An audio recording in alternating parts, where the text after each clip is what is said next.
Good morning. ముందుగా headlines. పెత్తందారుల పత్రికలు చరిత్రను కూడా వక్రీకరిస్తున్నాయని ఎల్లో మీడియాను చూస్తే పాత్రికేయంగా ఏ స్థాయికి దిగజారిపోయిందో అర్థం చేసుకోవచ్చన్న ముఖ్యమంత్రి వైఎస్ జగన్మోహన్ రెడ్డి.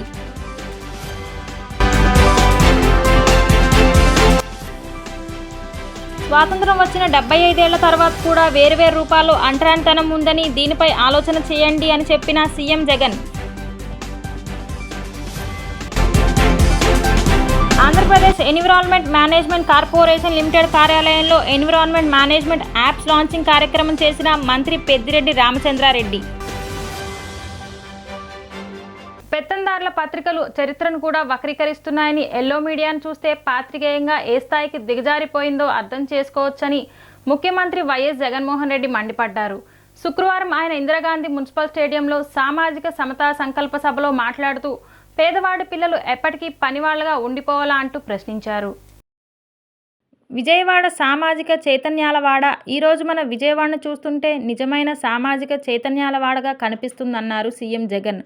భారతరత్న బాబాసాహెబ్ డాక్టర్ భీమ్రావ్ అంబేద్కర్ మహావిగ్రహం స్టాట్యూ ఆఫ్ సోషల్ జస్టిస్ ఆవిష్కరణ సందర్భంగా ఇవాళ ఇక్కడికి వచ్చిన నా ప్రతి అక్కకు, చెల్లెమ్మకు, ప్రతి అవ్వాతాతకు, ప్రతి సోదరుడికి, స్నేహితుడికి, మొత్తం దళిత జాతికి బహుజన రాజ్యాంగాన్ని, ప్రజాస్వామ్యాన్ని ప్రేమించి ప్రతి గుండెకు ఈరోజు మీ జగన్ ఈ వేదికపై అభినందనలు తెలియజేస్తున్నానని చెప్పారు. సామాజిక న్యాయ మహాశిల్పం దేశంలో మారుమోగుతుందన్నారు.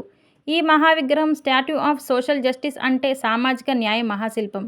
అమెరికాలో స్టాట్యూ ఆఫ్ లిబర్టీ మనకు కనిపిస్తుంది, దాని గురించి మనం మాట్లాడుకుందాం అని ఈ మీదట నుంచి అమెరికాలో స్టాట్యూ ఆఫ్ లిబర్టీ మనకు కనిపిస్తుంది, దాని గురించి మనం మాట్లాడతాం. కానీ ఇక మీదట నుంచి స్టాట్యూ ఆఫ్ సోషల్ జస్టిస్ అంటే ఇండియాలో విజయవాడ పేరు మారుమోగుతుందని చెప్పారు. ఈ విగ్రహం 56 నెలల్లో అనుసరించిన సామాజిక న్యాయానికి నిలువెత్తు నిదర్శనమని తెలిపారు. ఇది ఈ విజయవాడలో ఎప్పుడూ కనిపిస్తూ ఉంటుందన్నారు. 56 నెలల్లో అడుగడుగునా కూడా అనుసరించిన సామాజిక న్యాయానికి నిలువెత్తు నిదర్శనం ఈ విగ్రహం ఇక్కడే విజయవాడలో ఎప్పుడు కనిపిస్తూ ఉంటుంది. ఆశ్చర్యం ఏమిటో తెలుసా? అంబేద్కర్ గారు జన్మించి 133 సంవత్సరాల తరువాత కూడా, అంబేద్కర్ గారు మరణించిన 68 సంవత్సరాల తరువాత కూడా ఈ విగ్రహాన్ని స్టాచ్యూ ఆఫ్ సోషల్ జస్టిస్ కింద, సామాజిక న్యాయ మహాశిల్పం కింద ఈ రోజుకి కూడా ఏర్పాటు చేసుకుంటా ఉన్నాం. ఆలోచన చేయమని అడుగుతా ఉన్నా. ఎందుకు చేస్తా ఉన్నాము? కారణం, ఈ విగ్రహం వేల సంవత్సరాల భారత సామాజిక చరిత్రను,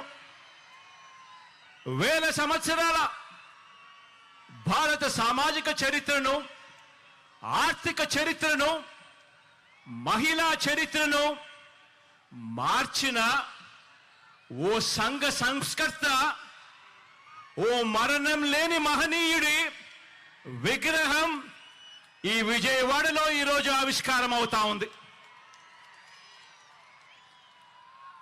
బాబాసాహెబ్ మన భావాల్లో ఎప్పుడూ కూడా బ్రతికే ఉంటాడు.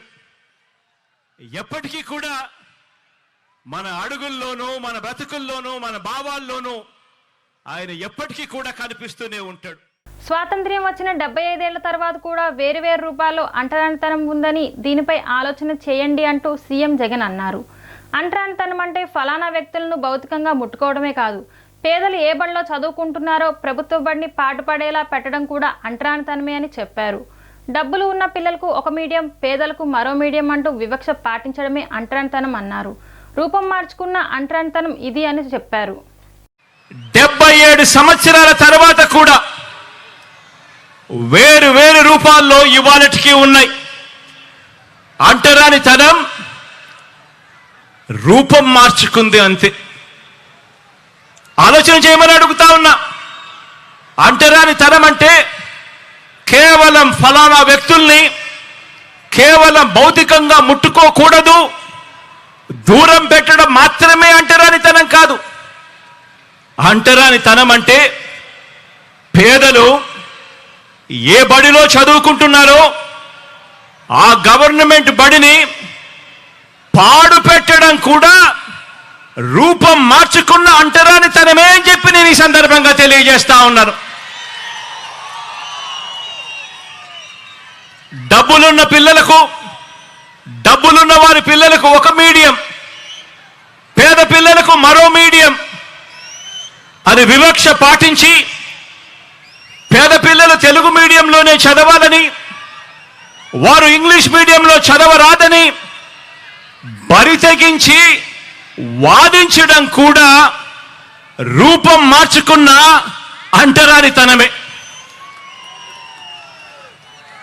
ఈరోజు కూడా ఈ అహంకారులు, ఈ పెత్తందారులు తమ పత్రికలో రాశారు. ఈరోజు పొద్దున్నే కూడా పత్రిక చదివా. అంబేద్కర్ గారు తెలుగు మీడియం మాత్రమే ఉండాలని అన్నాడట. నిజంగా ఈ పెత్తందారుల పిల్లలు, ఈ పెత్తందారుల మనవళ్ళు మాత్రం ఇంగ్లీష్ మీడియంలోనే చదువుతారట. నిజంగా ఇలా మాటలు చూస్తే నిజంగా ఒక నిజం చెప్పకూడదు, అబద్ధాలు ఏ స్థాయిలో చెప్తా ఉన్నారు అని చెప్పి చూస్తే నిజంగా గుండెకు బాధ అనిపిస్తుంది. వాస్తవం ఏమిటి అని అంటే, నిజమేమిటో అంటే, అంబేద్కర్ గారు చదువుకున్నది ఇంగ్లీష్ మీడియంలో. ఆయన పిల్లవాడిగా 4వ తరగతి ఇంగ్లీష్ మీడియంలో 4వ తరగతి ఆయన పాస్ అయినప్పుడు ఆయన బంధుమిత్రులంతా కూడా పండగ చేసుకున్నారట.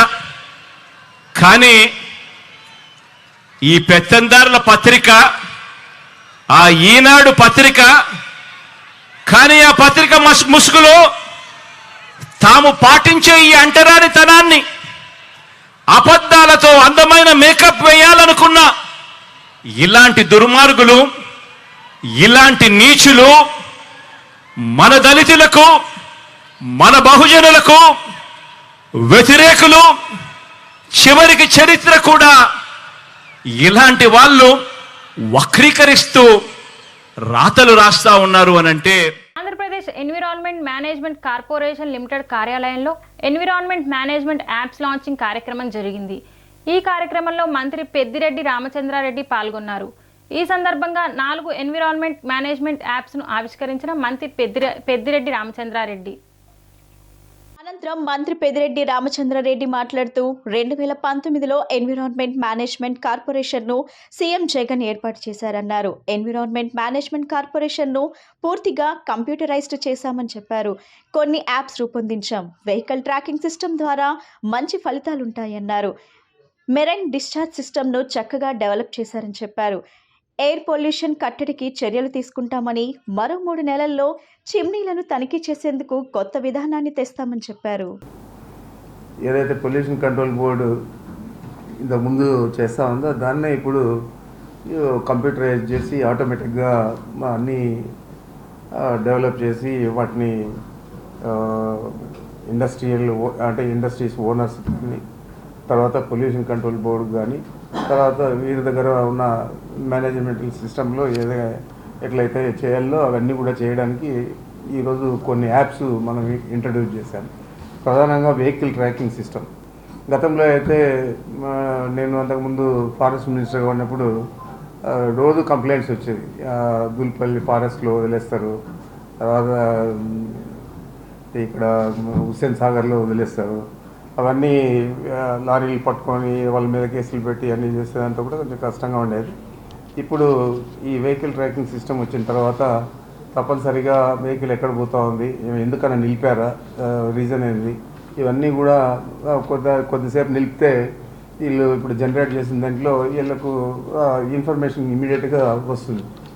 అదేవిధంగా డివేట్ అయితే కూడా వస్తుంది. మన ఆఫీస్లోనే కూర్చొని ఈ వెహికల్ ట్రాకింగ్ అంతా కూడా మనం చూడవచ్చు. ఈ రిపోర్ట్స్ అన్నీ కూడా ఆటోమేటిక్గా జనరేట్ అవుతాయి. ఇది చాలా బాగుంటుంది. హజార్డ్ వేస్ట్నంతా కూడా మనం రెగ్యులేటెడ్గా ట్రీట్మెంట్ చేయడానికి కానీ, లేకపోతే ఇంకే పద్ధతిలో దాన్ని మనం అడ్రస్ చేస్తామో ఆ విధంగా చేయడానికి ఇది వెహికల్ ట్రాకింగ్ సిస్టమ్ చాలా ఉపయోగపడుతుంది. ఇంకొకటి marine discharge system. Exception reports అంటే ఇవి మనకు అక్కడ వాళ్ళకు పాండ్స్ ఉంటాయి. ఆ పాండ్స్లో నిండిపోయిన తర్వాత లాక్ చేసుకుంటారు. అక్కడ శాంపిల్ తీసి పంపిస్తారు. ఆ శాంపిల్ టెస్ట్ చేస్తే అది ముందైతే తెలిసేది, పొల్యూషన్ కంట్రోల్ బోర్డ్ ఆఫీసర్కు తెలిసేది, తర్వాత ఇండస్ట్రీ ఓనర్కు తెలిసేది. ఇప్పుడు ఆ విధంగా కాకుండా శాంపిల్ పంపించేది మాత్రం తెలుస్తుంది. మిగతా దాంట్లో ఉన్న రిజల్ట్స్ అన్నీ కూడా ఆన్ పార్ విత్ ఇలా స్టాండర్డ్స్ ఉన్నదా లేకపోతే డివేట్ అయినదా అనేది ఆటోమేటిక్గా జనరేట్ అయ్యి వీళ్ళకి వస్తుంది. మరి అక్కడ థెఫ్ట్ చేయడానికి లేకపోతే ట్రీట్మెంట్ చేయకుండా ఏదో ఒక రిజల్ట్ వేసి పంపించేదానికి వీలు లేకుండా ఈ మెరైన్ డిశ్చార్జ్ సిస్టమ్ కూడా బాగా డెవలప్ చేశారు. ఇంకొక యాప్ వచ్చి ఎంఐఎస్ అంటే మేనేజ్మెంట్ ఇన్ఫర్మేషన్ సిస్టమ్. ఇది ఇండస్ట్రియలిస్టులకు ప్రధానంగా ఉపయోగపడుతుంది. At the same time pollution control బోర్డులో కూడా దీని మీద వాళ్ళు చేసే పని చాలా ఈజీ అయిపోతుంది. ఇక్కడ కూడా మనకు సర్క్యులర్ ఎకానమీ అని చెప్పి ఏదైతే మనం చెప్తా ఉన్నామో దాని మీద ఇప్పుడు ఎన్విరాన్మెంట్ మేనేజ్మెంట్ కార్పొరేషన్కు మనమేమి ప్రభుత్వం నుంచి డబ్బులు తీసుకోవడం లేదు. వీళ్ళు ఏదైతే ఈ రకంగా అన్నీ కూడా చేస్తూ ఉన్నారు, దాని నుంచి జనరేట్ అయ్యే డబ్బులతోనే వీళ్ళు ఈ కార్పొరేషన్ నడుపుతూ ఉన్నారు. మరి ఆ విధంగా సర్క్యులర్ ఎకానమీ అంటే అది కూడా మనకు చాలా ఉపయోగకరంగా ఉంటుంది. నాలుగోది వచ్చి కాంప్రహెన్సివ్ ఫామ్ 3 జనరేట్ చేయడం. ఈ ఫామ్ 3 జనరేట్ చేస్తే ఇది ఆటోమేటిక్గా పొల్యూషన్ కంట్రోల్ బోర్డుకు పోతుంది. వాళ్ళు దాని మీద చర్యలు తీసుకునే దానికి చాలా వీలు కల్పిస్తుంది. ఇంకా ఇవి కాకుండా ఎందుకంటే ఇది ఇప్పుడే మనమే స్టార్ట్ చేసాం కాబట్టి ఈ 4 సంవత్సరాలు 5 సంవత్సరాల్లోనే ఇది పనిచేస్తూ ఉంది. కాబట్టి ఇంకా మోర్ ఎఫెక్టివ్గా పనిచేయడానికి ఇంకా కొన్ని ఈరోజు మా స్పెషల్ సిఎస్ గారు చెప్పారు, చిమ్నీ ఎయిర్ పొల్యూషన్ కోసం చిమ్నీలని కూడా చెక్ చేయడానికి. అది కూడా తొందరలో తీసుకొస్తే తప్పకుండా మన ఎయిర్ పొల్యూషన్ కూడా కంట్రోల్ చేసేదానికి వీలవుతుంది. ఇండస్ట్రీస్ కూడా వాళ్ళకు ఒక రెస్పాన్సిబిలిటీ ఉంటుంది. మన చిమ్నీలో ఎయిర్ పొల్యూటెడా కాదా అనేది వాళ్ళే చూసుకొని రెగ్యులేట్ చేసుకునేదానికి అవసరం ఉంటుంది. లేదా మనం వారి మీద చర్యలు తీసుకునేదానికి కూడా ఉపయోగపడుతుంది. సరికొత్త శ్రేణి ఆభరణాలు, విస్తృతమైన డిజైన్లతో అతిపెద్ద jewellery exhibition and sale UV the jewellery ఎక్స్పోను బెంజ్ సర్కిల్ సమీపంలో ఏఎస్ కన్వెన్షన్ హాల్లో ఏర్పాటు చేశారు. ఈ ఎగ్జిబిషన్ను డిప్యూటీ మేయర్ అవుతూ శ్రీ శైలజారెడ్డి ప్రారంభించారు. బంగారు నగలు కొనుగోలు చేసేవారికి ఇది ఒక అద్భుత అవకాశమని అందరూ సద్వినియోగం చేసుకోవాలని కోరారు. విజయవాడ నగర చరిత్రలో ఇంతకు ముందెన్నడూ లేని విధంగా 3 రోజులు జరిగే అతిపెద్ద jewellery exhibition and sale UE the jewellery ఎక్స్పోర్ట్ను బెంజ్ సర్కిల్ సమీపంలోని మున్సిపల్ ఎంప్లాయీస్ కాలనీలో గల A+ కన్వెన్షన్లో ఏర్పాటు చేశారు. విజయవాడ నగర డిప్యూటీ మేయర్ అవుతూ Shri Shailaja Reddy, mid town inner wheel club president Haritha Chowdary, inner wheel club of Vijayawada president B Saroja మరియు వాణి మనోహరి రిబ్బన్ కట్ చేసి జ్యోతి ప్రజ్వలన చేసి ప్రారంభించారు. అనంతరం ప్రదర్శనలో స్టాల్ను తిలకించారు. ఈ సందర్భంగా డిప్యూటీ మేయర్ అవుతూ Shri Shailaja Reddy, mid town inner wheel club president Haritha Chowdary మాట్లాడుతూ కళ్ళు మిరుమిట్లు గొలిపే ఇటువంటి జ్యువెలరీ ఎక్స్పోను నగరంలో ఏర్పాటు చేసిన నిర్వాహకులను అభినందిస్తూ అనేక కొత్త డిజైన్లు, మోడళ్లను ఈ ప్రదర్శనలో చూడగలిగామని, బంగారు నగలు కొనుగోలు చేసేవారికి ఇది ఒక అద్భుత అవకాశమని అందరూ సద్వినియోగపరచుకోవాల్సిందిగా కోరారు. ఈ సందర్భంగా United exhibitions projects manager Sai మాట్లాడుతూ తాము గత 16 సంవత్సరాలుగా ఆంధ్రప్రదేశ్లో ముఖ్యంగా విజయవాడ నగరంలో ప్రతి సంవత్సరం ఈ ఆభరణాల ప్రదర్శనను ఏర్పాటు చేస్తూ వస్తున్నామని అన్నారు.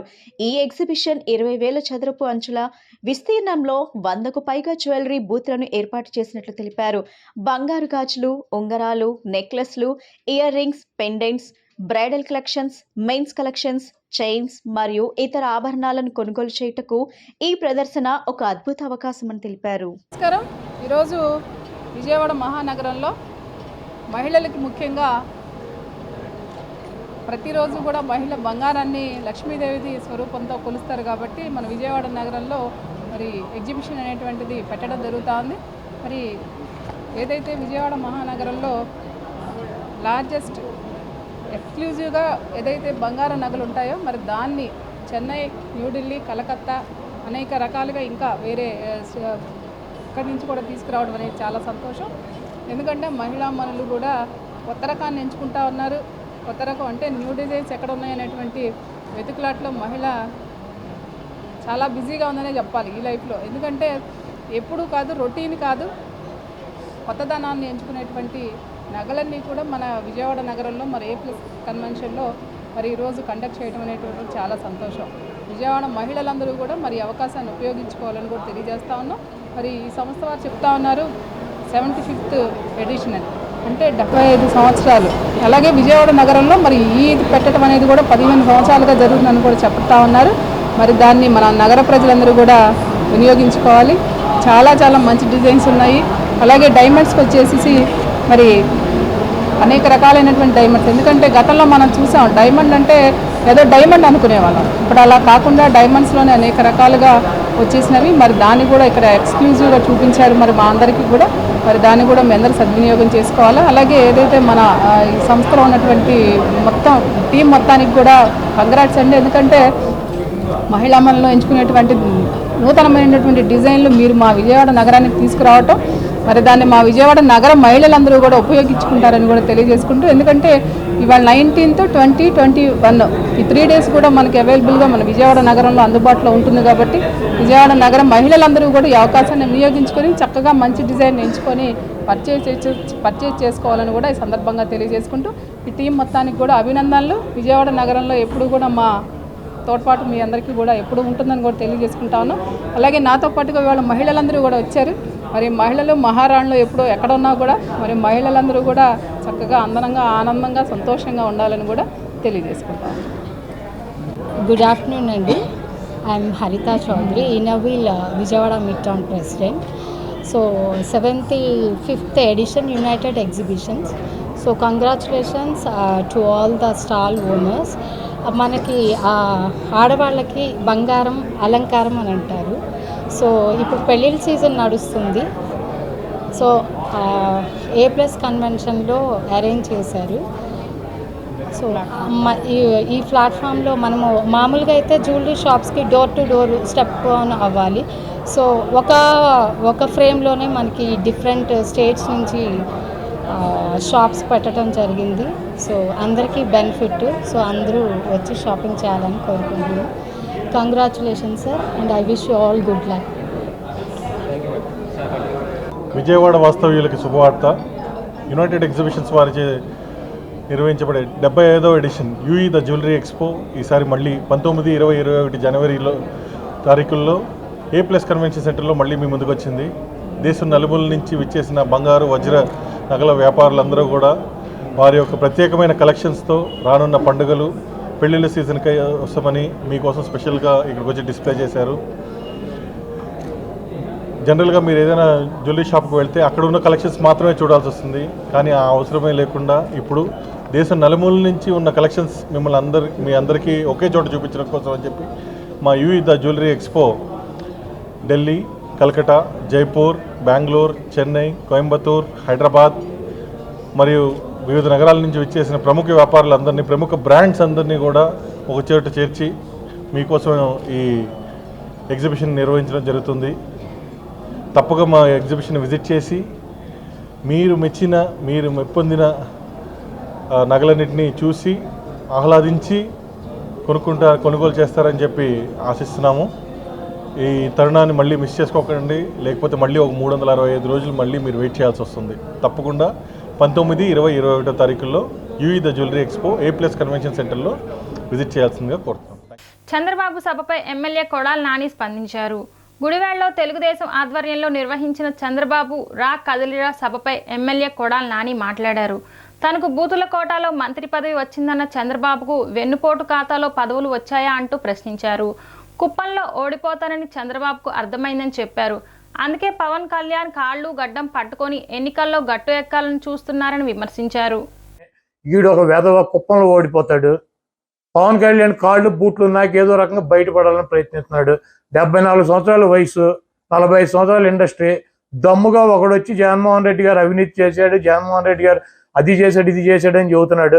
పోటీ చేసే దమ్ము ధైర్యం లేనటువంటి సౌడ సన్నాసి. ఈ సవట గురించి, ఈ సన్నాసి గురించి, ఈ 420 గాడి గురించి ఈ రాష్ట్ర ప్రజలకు ఎన్టీ రామారావు ఎప్పుడో చెప్పాడు.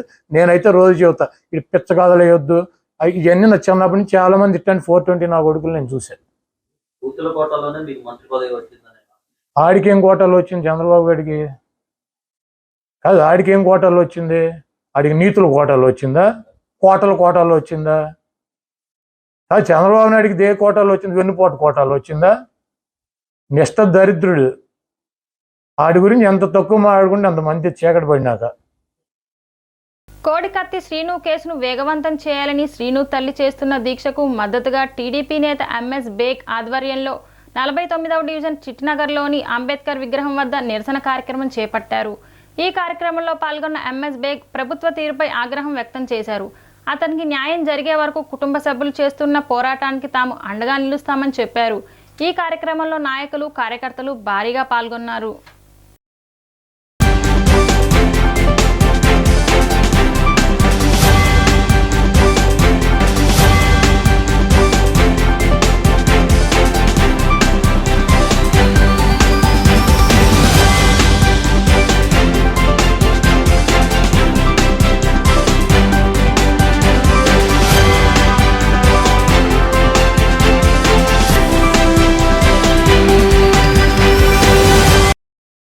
పశ్చిమ నియోజకవర్గంలో చిట్టినగర్ ప్రాంతంలో డాక్టర్ బిఆర్ అంబేద్కర్ గారి విగ్రహం దగ్గర KL deemed university Vijayawada, Hyderabad క్యాంపస్లలో ఇంజనీరింగ్ డిగ్రీ, పీజీ కోర్సుల్లో ప్రవేశానికై జాతీయ స్థాయిలో నిర్వహించిన ప్రవేశ పరీక్షా ఫలితాలను రాష్ట్ర హోంమంత్రి తానేటి వనిత శుక్రవారం విడుదల చేశారు. విజయవాడ మ్యూజియం రోడ్లోని కేఎల్ డీమ్ యూనివర్సిటీ అడ్మినిస్ట్రేటివ్ కార్యాలయంలో శుక్రవారం ఏర్పాటు చేసిన కార్యక్రమంలో కేఎల్ ప్రవేశ పరీక్షా ఫలితాలను ఆన్లైన్ ద్వారా ఆమె విడుదల చేశారు.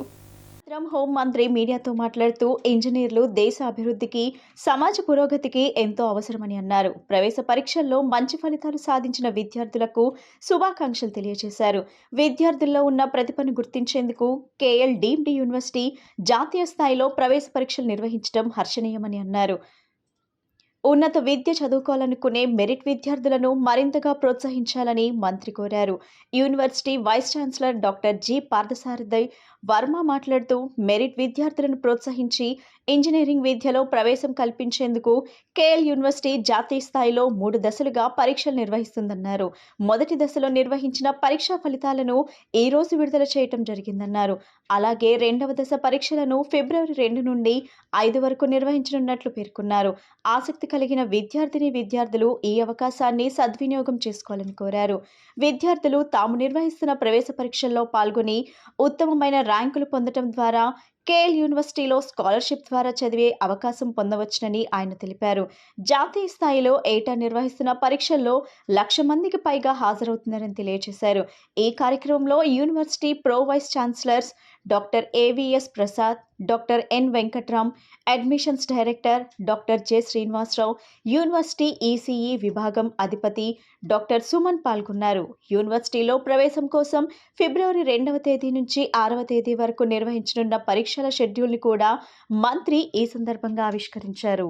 అందరికీ నమస్కారం అండి.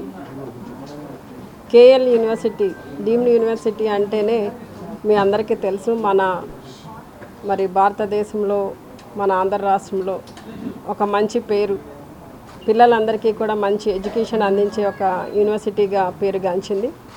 మరి యూనివర్సిటీలో చదువుకున్న పిల్లలందరూ కూడా చాలామంది, అంటే నేను కూడా కొంతమందిని రికమెండ్ చేస్తూ ఉంటాను ఇక్కడికి, మా వాళ్ళకి సీట్స్ కేటాయించండి అని చెప్పి. నిజంగానే యాజమాన్యం కూడా మంచిగా స్పందిస్తూ వాళ్ళందరికీ కూడా వాళ్ళకి కావాల్సిన బ్రాంచెస్లో సీట్స్ ఇవ్వడం జరుగుతుంది. అట్లానే ఆ చదివిన పిల్లల ఫీడ్బ్యాక్ కూడా నేను తీసుకుంటూ ఉంటాను. చాలా ఎడ్యుకేషన్ అంతా కూడా బాగుంటుంది, ఇక్కడ మేనేజ్మెంట్ బాగుంటుంది, హాస్టల్ ఫెసిలిటీస్ కూడా బాగుంటాయని చెప్తూ ఉంటారు.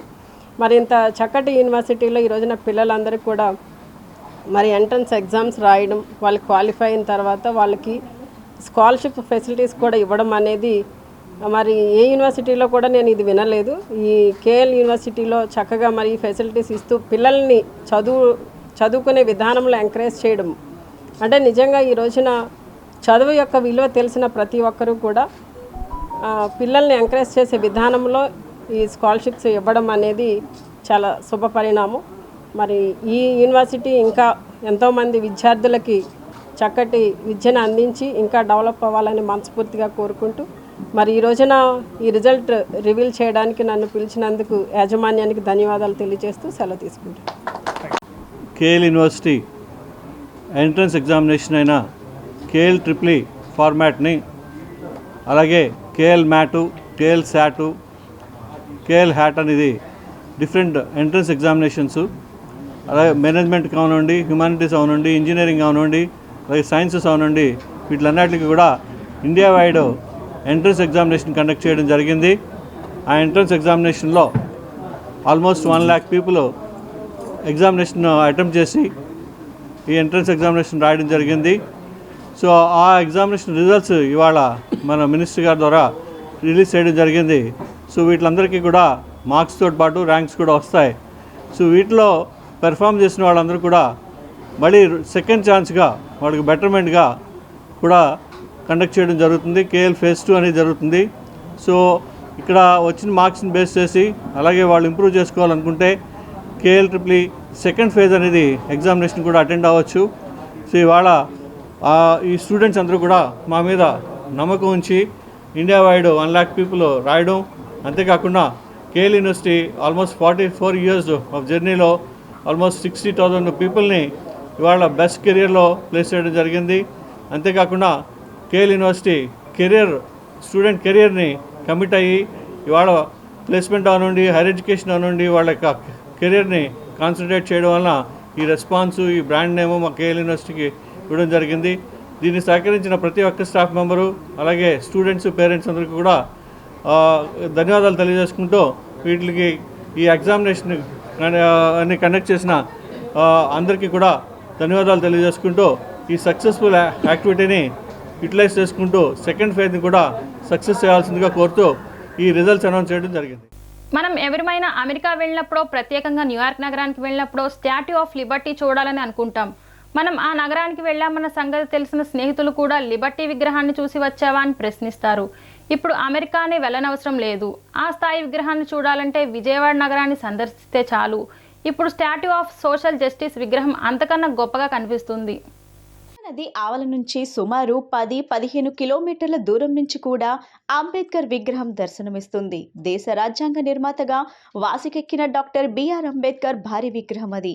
దేశంలోనే కాకుండా ప్రపంచంలోనే ఇంత ఎత్తైన ఆయన విగ్రహం మరొకటి లేదని ఏపీ ప్రభుత్వం తెలియజేసింది.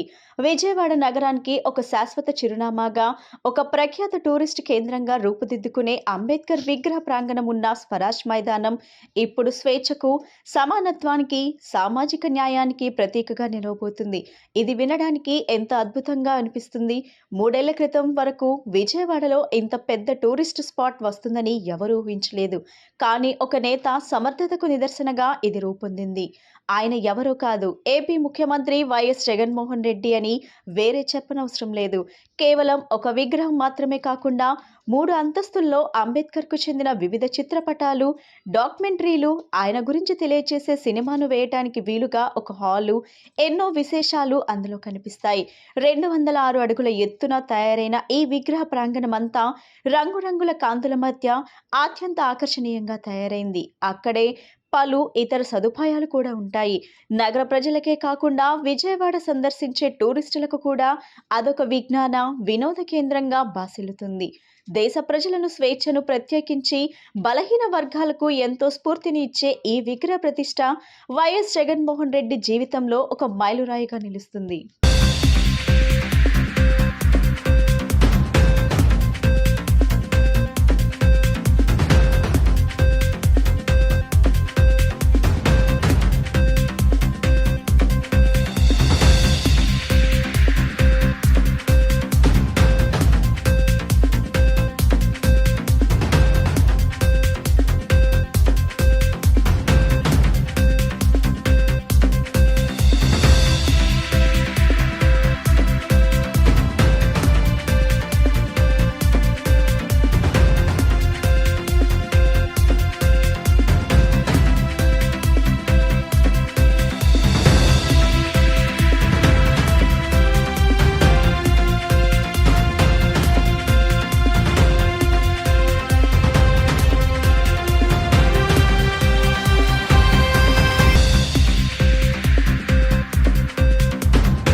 దేహి అని అడగడం కాదు, ప్రజలు ప్రభుత్వానికి సాయం చేసే స్థితిలో రావాలని, అదే జై భారత్ పార్టీ లక్ష్యమని ఆ పార్టీ అధ్యక్షులు వివి లక్ష్మీనారాయణ తెలిపారు. అప్పు, అవినీతి, విధ్వంసం, డ్రగ్స్, రౌడీజం లేని ఆంధ్రప్రదేశ్ కావాలన్నారు. ఆ దిశగా జై భారత్ పార్టీ కృషి చేస్తోందన్నారు. విద్యావేత్త డాక్టర్ లంకా కరుణాకర్ దాస్ జై భారత్ నేషనల్ పార్టీలో చేరారు. నగరంలోని ఓ హోటల్లో జరిగిన కార్యక్రమంలో జై భారత్ నేషనల్ పార్టీ అధ్యక్షులు వివి లక్ష్మీనారాయణ సమక్షంలో లంకా కరుణాకర్ దాస్ పార్టీలో చేరారు. ఆ పార్టీ ఉపాధ్యక్షుడిగా డాక్టర్ లంకా కరుణాకర్ దాస్ను లక్ష్మీనారాయణ ప్రకటించారు. ఈ సందర్భంగా లక్ష్మీనారాయణ మాట్లాడుతూ, ప్రభుత్వాలను దేహి అని అడగటం కాదు, ప్రజలకు ప్రభుత్వానికే సాయం చేసే స్థితి రావాలన్నారు. అప్పు, అవినీతి, విధ్వంసం, డ్రగ్స్, రౌడీయిజం లేని ఆంధ్రప్రదేశ్ కావాలన్నారు. ఆ దిశగా పార్టీ పనిచేస్తుందని అన్నారు. ఆర్థిక బానిసత్వం నుంచి విముక్తి కోసం వచ్చిన పార్టీ జై భారత్ అని డాక్టర్ లంకా కరుణాకర్ దాస్ తెలిపారు. 676 మండలాల్లో ఉపాధి కల్పన, మహిళల ఉన్నతి కార్యక్రమాలను చేపడుతున్నామన్నారు. అవినీతి రహిత సమాజం కోసం పాటుపడతామన్నారు. జై భారత్ నేషనల్ పార్టీలో ఈరోజు శ్రీ లంకా కరుణాకర్ దాస్ గారు పార్టీలో చేరడం చాలా గొప్ప శుభపరిణామం. ఈరోజు వారి జన్మదినం, 67వ జన్మదినం సందర్భంగా ఆయన ఒక గొప్ప నిర్ణయం తీసుకొని, ముఖ్యంగా కరుణాకర్ గారిని ఏ విషయంలో మనం మెచ్చుకోవాలంటే, ప్రజలు కష్టాల్లో ఉన్నప్పుడు ఆ కష్టాలు నావి అని భావించి ఆయన వాళ్ళ కష్టాల్లో సహభాగమై వాళ్ళని సహాయం అందజేసే ఒక గొప్ప వ్యక్తి. కేవలం కష్టాల్లో ఉన్నప్పుడు కాదు, ప్రజలందరూ కూడా తీసుకునే స్థాయి నుంచి ఇచ్చే స్థాయికి వెళ్ళాలని ఆయన ఎంటర్‌ప్రెన్యూర్‌షిప్ అన్నది చాలా గొప్పగా తీసుకెళ్తారు. అంటే చిన్న పరిశ్రమలు, కుటీర పరిశ్రమలు ఏర్పాటు చేసి ప్రజలు సంపాదించే స్థాయికి వెళ్ళాలి, ప్రజలు ఉద్యోగాలు సృష్టించాలి అని ఆయన చాలా చోట్ల ఈ ప్రయోగాలు చేశారు. జై భారత్ నేషనల్ పార్టీ కూడా ఈ విధంగానే కోరుకుంటోంది. ప్రజలు ఆశించే స్థాయి నుంచి వాళ్ళు ఇచ్చే స్థాయికి వెళ్ళాలి, ఉద్యోగాలు ఇచ్చే స్థాయికి వెళ్ళాలన్న జై భారత్ నేషనల్ పార్టీ ఉద్దేశాలతో ఆయన ఉద్దేశాలు ఏకీభవించడం వల్ల ఈరోజు వారు ఈ పార్టీకి రావడం చాలా గొప్ప విషయం. వారి యొక్క విశిష్టమైన సేవలు కూడా గుర్తించి ఈరోజు ఆయన్ను జై భారత్ నేషనల్ పార్టీ ఉపాధ్యక్షులుగా, వైస్ ప్రెసిడెంట్గా కూడా వారిని నియమించడం జరిగింది. వారి యొక్క గొప్ప అనుభవంతో రాష్ట్రాన్ని ముందుకు తీసుకువెళదామని ప్రతిపాదిస్తూ వారిని మీ అందరి మీడియా తరపున కూడా వారిని పార్టీలోకి ఆహ్వానం పలుకుతున్నాను. నమస్కారం. ఈరోజు నేను జై భారత్ పార్టీలో జాయిన్ అవ్వడం నాకు చాలా సంతోషంగా ఉంది.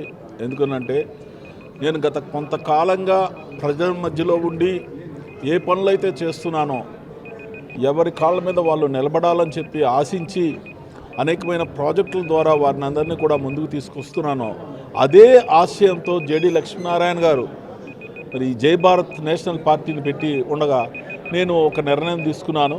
నాకు ఇతరమైన ఆఫర్స్ కూడా వచ్చినప్పటికీ కూడా జై భారత్ పార్టీలో ఉండి ఈ పార్టీని ముందుకు తీసుకొని వెళ్ళి ఖచ్చితంగా ప్రభుత్వాన్ని శాసించే విధంగా మేము నిర్ణయం తీసుకోవాలన్న ఉద్దేశంతో అడుగు వేయడానికి మేము ముందుకు సాగుతా ఉన్నాం. ఈ రోజు నుండి గ్రామాలు తిరుగుతాం. 676 మండలాలలో ప్రతి చోట ఉన్నటువంటి గ్రామాలు సుమారు మోర్ దాన్ 25,000 గ్రామాలు ఉన్నాయి.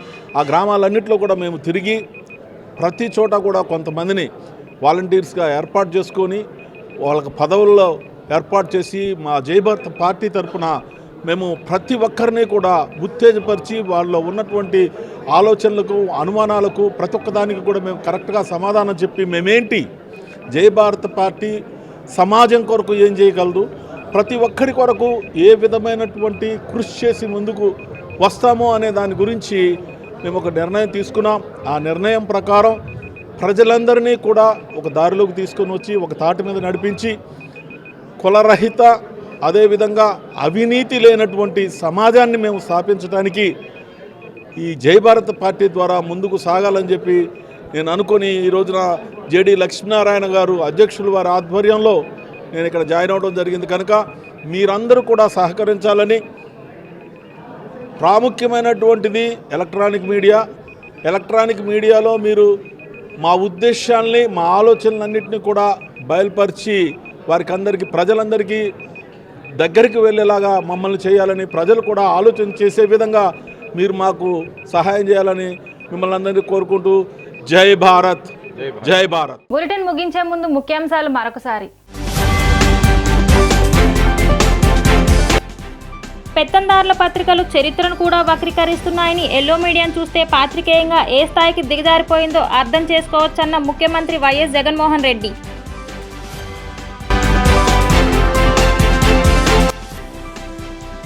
స్వాతంత్రం వచ్చిన 75 ఏళ్ల తర్వాత కూడా వేర్వేరు రూపాల్లో అంటరానితనం ఉందని, దీనిపై ఆలోచన చేయండి అని చెప్పిన సీఎం జగన్.